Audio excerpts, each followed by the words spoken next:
The UK's journey to Brexit is facing another fork in the road. The Supreme Court is hearing an appeal about just who can start the process of leaving the European Union. Is it the government or is it Parliament? The court is being asked to overturn last month's High Court decision. It ruled the government needed the approval of Parliament to trigger Article 50 of the Lisbon Treaty, which will begin 2 years of Brexit talks. But in its appeal, the government is arguing it can act alone because it has centuries-old powers known as royal prerogative. The Supreme Court verdict, due in January, will be final. If the government wins the case, Prime Minister Theresa May can invoke Article 50. Questions to the Prime Minister. But if the government loses, Parliament could delay or put extra conditions on the process, or even block it.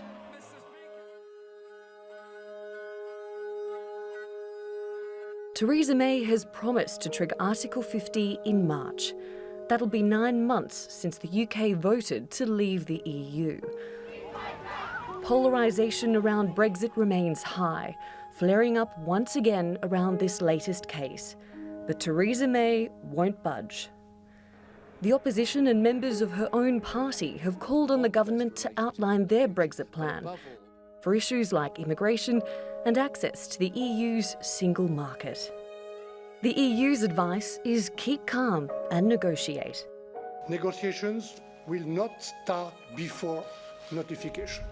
The single market and its four freedoms are indivisible.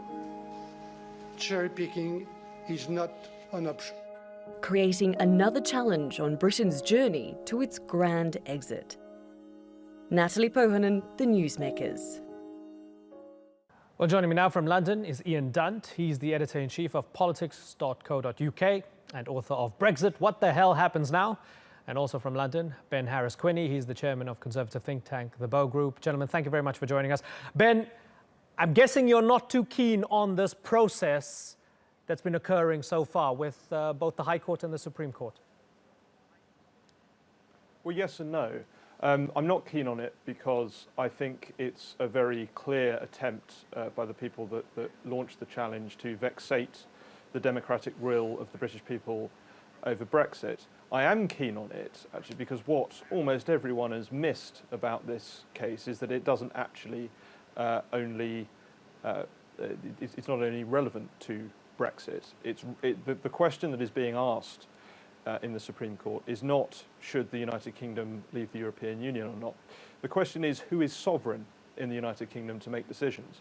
And actually, I would quite like Parliament to be able to hold the executive of our government to account to the maximum extent possible. Because this case will set a precedent that will affect things like the decision to go to war in Iraq, the ability of the Prime Minister to make unilateral executive decisions. And I don't think that's a good thing. I think the government of any colour needs to be held to account by Parliament. So it might be the case that this proceeding, even though it was initiated to vexate the will of the British people, ends up improving our democracy. Okay. Ian, do you think that this process was initiated to vexate the will of the people?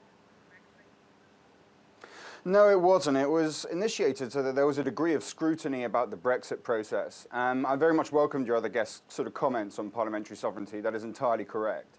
I don't quite know why we would challenge the aims and the motives and the principles of the people that brought this case. As they're going, I mean, ultimately what has happened here is that as soon as the Brexit vote took place, it's a very vague vote. I mean, you can leave the EU in any number of ways, for instance, by staying in the single market or the customs union, and you can do it one way or another. You have to trigger Article 50. And in that process, the government has tried to amass a tremendous amount of executive power to itself, not just in triggering Article 50, but also in the kind of Brexit that it is going to deliver. This is a very common trend. You very often see it whenever a government goes out there and says, we understand the will of the people, we symbolize the patriotic spirit. Usually what they're doing is trying to get you to confuse the interests of the country with the interests of the government. And this case, if it is won against the government, would actually do an awful lot to limit their ability to do precisely that. So Ben, it will defang the executive powers of the government and restore, as you said, that sovereignty to Parliament. So you'd be happy with that, right? Well, I think on that issue, Ian and I are both in agreement. The reason I question the motives is that every single person that has brought this motion is from the Remain camp. It's being funded by the Remain camp. It's quite clearly an attempt to vexate the will of the British people. And, you know, I oppose them for their motives, but they may accidentally, rather than intentionally, improve British democracy. What these people don't understand, what none of these people don't understand, is they're very much like a Japanese chap on a deserted Pacific island in the 1950s, still fighting the Second World War. It's over. This country is leaving the European Union, and there's not really any such thing as a hard or soft Brexit. And especially on the issue of free movement, if Theresa May makes a deal with Brussels that keeps the United Kingdom in the Schengen plus the free movement zone, that will be the end of her political career. The reason that Brexit happened is for 20 years, 77% of this country has been ignored over their views on immigration. And if you do that, eventually you'll build up a head of steam that will explode. And that's really what happened. There are a lot of other issues in the mix as well. Ian, and of course, let me bring in Ian here. Ian, we're trying to sort of, we're all guessing about the intentions of the petitioners. But let me ask you, Ian, you don't have any hope whatsoever that Brexit in any way, shape or form will be overturned, do you? It won't be by this case. All this case does is trigger a parliamentary vote as to whether you trigger Article 50.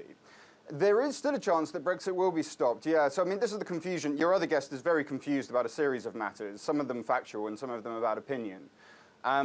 One of them is this idea that Brexit has already happened. I mean, Brexit has not already happened. There are 2.5 years in which I didn't say it's potentially be actually stopped, already or happened. The point could be watered down. So the way that this will operate is that at almost any point over the next 2.5 years, if there was enough of a public movement against Brexit, if the economic circumstances were severe enough, if we saw a continuing decline of sterling or of employment in this country, a severing of our trade relationships in a way that looked like it would cause severe damage to the lifestyles of the people of Great Britain, there may well be a swing against Brexit. There's still time for that. What's intriguing is that supporters of Brexit are so nervous about what they have engaged upon that they're very keen to pretend that this is not the case. But I have to say that factually, and also morally and politically, it is the case. Okay, so Ben, Ian is suggesting that there might already be some sort of buyer's remorse, and maybe if it went to a referendum again, we might not be so sure about the results? Well, as I say, these people, the liberal metropolitan establishment, if you like, their day is done. I spoke at a debate at the Third Way, on the Third Way at the London School of Economics last night, which is where the Third Way originated from, Anthony Giddens' thinking, and everyone in the debate while we disagreed on many issues agreed that the era of the Third Way is over. Brexit hasn't happened yet. I completely agree with Ian on that. What I'm saying is it will happen. I can guarantee that, just like Donald Trump will be the next president of the United States. And all these people sitting in London saying, oh, it's terrible, it can't happen. You know, the people have got it wrong, the people don't understand. The people understand very well indeed. They've had enough of third-way politics. They've had enough of centrism across Europe and the West. A revolution is sweeping. And because these people have grown up over the last 20 years understanding only third-way politics and the Blairite way of doing things, it's going to be a very, very uncomfortable next decade for them.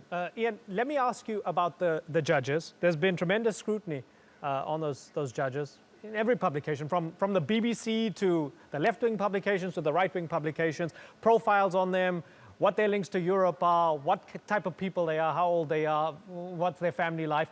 Massive scrutiny. How hard is it going to be for the judges to convince the public that they are making this decision based on the law and not on politics? I mean, these are very, very senior judges. They're very sober people, very sensible people, and they will make their decision based on the law. That's what the first decision was made on, a very sound and a very interesting point of law that defended English freedoms, very ancient English freedoms. And you're quite right, the response from the press and from Brexiters in Parliament and outside, which has been pretty typical of the quite hysterical and deeply shrill emotional response to this process that they've demonstrated, has been to attack them personally, has been to attack the claimants personally, has been an attitude so ferocious in its aggression that there has been death threats against these people, and to try and basically create an even more toxic political environment in which we operate. It will not affect the judge's judgment, but what concerns us is that really further down the line, less confident judicial figures may feel the need to go with the government, always easiest when you come to a case like this, because of the kind of targeted anger, the targeted aggression that we have seen from Brexit supporters towards the judiciary. Ben, there was targeted anger towards the High Court judges initially when they said, yes, you know, this can go forward and this will go to Parliament. Then the government appealed. If these Supreme Court judges, these 11, rule against the government this time around, are you expecting a similar sort of backlash? We saw the Daily Mail almost smear them. You'd agree that that wasn't very nice?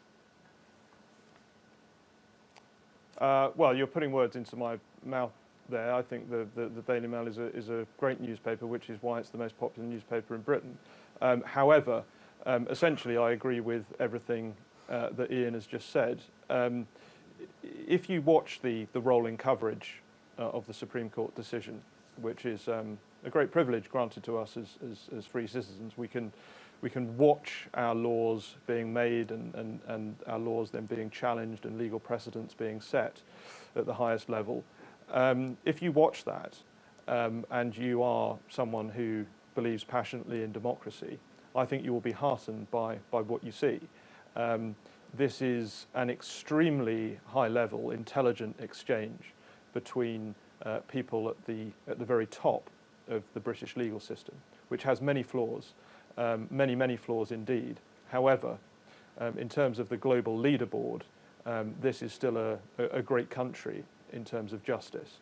And so I watch these proceedings with concern and with suspicion over the motivations for this case being launched, but I also watch them with great pride in my country. And of course, I don't think that members of the judiciary should have death threats thrown at them. That's totally despicable, and I hope that the people responsible are held to account for that vexatious attempt to challenge the British democratic process, just as I hope the people that are attempting to ignore and silence the silent majority in Britain are held to account for their stance as well. Okay, I'm really interested to see Sorry, how the judges... Can I come back on that? Because that was a very dubious statement 20 you just seconds, made. please, Ian, because we are out of time. So 20 seconds. Well, I mean, the problem is, to compare someone who's threatening violence against someone with someone who's saying, well, they want to rerun a referendum, is really quite far off the level and bizarre. No, there's been threats of violence on both sides. What I'm saying is I don't endorse any attempt to vexate the fair and just process and the process of British democracy. There's obviously a sliding scale. At the top of that scale, you've got awful things like death threats, and at the bottom of the scale, you've got things like legal challenges. And I do recognise absolutely the difference between them. I agree with Ian that the environment is toxic. I'm just saying that I don't endorse any attempt to subvert the will of the British people. Ian, does that sound reasonable to you? Whether it is outrageous and violent, or whether it is sober and slow. Okay, Ian, are you satisfied with that? I mean, it's an improvement on the first statement, but it still seems a completely bizarre comparison to have made. There haven't been any violent threats made against Brexit people. I mean, you get your occasional shouting on That's absolutely Twitter. not true. That's absolutely not true. I mean, this was something that happened in court that the judges actually had at the beginning of the case to warn this cannot happen or else there's violence against people taking place in this courtroom. Nigel Farage receives death threats on a weekly basis. You do realise that. You do realise. No, that's fine. It's that just the people distinction is that actually there was a warning from judges in this case that because of the extent of press vitriol, there had been threats to the security of the people involved in the case. I mean, it should be very easy to say we condemn this. Right, but I also consider threats to elected representatives in this country that someone said on Twitter at some point as an attempt to rerun a referendum. No. Look. Any threat to any citizen of the United Kingdom, whether they are a Supreme Court judge or whether they are someone who is unemployed and on benefits is totally unacceptable. Okay. This idea that you shouldn't be threatening Supreme Court judges, but it's not as serious to threaten Nigel Farage is absolutely outrageous. Okay, you both made your point. Unfortunately, I've got to put a lot on it because we are out of time. Gentlemen, it's been a pleasure having you on the program. Ian Dunt and Ben Harris-Quinney, thank you very much for joining us.